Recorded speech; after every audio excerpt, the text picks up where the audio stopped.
Are the governments being insensitive, or they are just not aware of their priorities? The main problem here is the untimely rehabilitation or beautification of the Manila Bay. We all know that the country is facing a battle when there is only a small chance of winning. But the government is still pursuing the project. They used the 389 million pesos in the Dolomite just to be washed out by the typhoon. There are so many more important things where they could use that money, but they chose to turn a blind eye for their own gain. Nothing can change our mind that pursuing the Dolomite project amidst the pandemic is very untimely and only brought disadvantaged to us. Every day there is 4,000 deaths in our country due to COVID-19.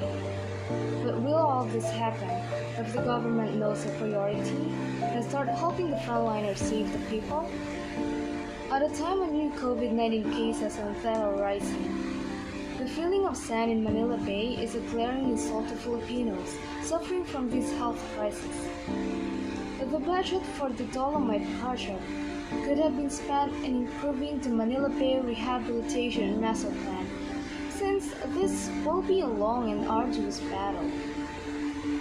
It could have been used to restore the natural environmental integrity of the bay by well-considered and sense-informed efforts in sewage treatment, waste management, clean public toilets, and mangrove rehabilitation. This effort could have benefited most citizens of the shore of Manila Bay, not just a few.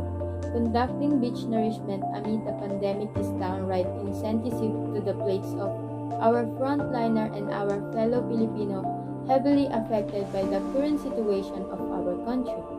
We could not turn a blind eye to this issue. The government is hurting their people's feelings. They didn't consider the people's need. They betrayed us when we need them the most.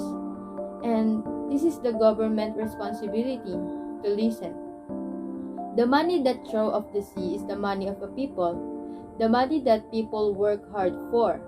But instead of saving the citizens, the government turned it back. They keep insisting that the project has already been agreed upon before the pandemic and they can't reschedule it. But based on the law, the contract can be rescheduled or stopped when there are restrictions that make the contract impossible to perform or it may be frustrated. When the contract is frustrated by default and has specific terms that addresses the frustrating event, the force majeure clause applies.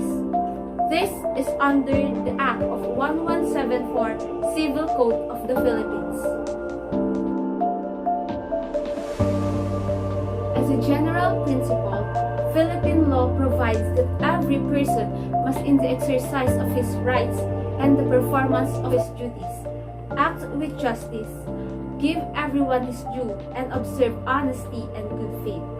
There are related principles under Philippine law in which a party may be released from their contractual obligations. These are Article 1266 and Article 1267. Their unknown priority has brought suffering to the people frontliners are crying for help. Issues were raised concerning adjust payment, hospital workforce deficiency, transportation, and workforce safety. The failure of contract tracing and the failure of isolation. Isn't it so hypocritical to think that the government can give people money but they are able to have millions for the Dolomite project? Sa gitna ng isyu ng maliit na sweldo at kakulangan ng benepisyo, gusto man daw ni Mark na magsilbi sa ating bayan. Hindi raw maiwasang pumasok sa kanyang isipan na magtrabaho na lang abroad.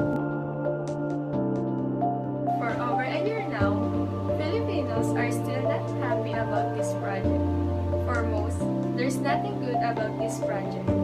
On the 7th of September 2020, in a press release, the maritime expert and UP Law Professor Pattung raised a petition to stop the Dolomite project, as this white sand could bring harm to our health. Are the governments enjoying this pandemic? Is COVID-19 is not enough?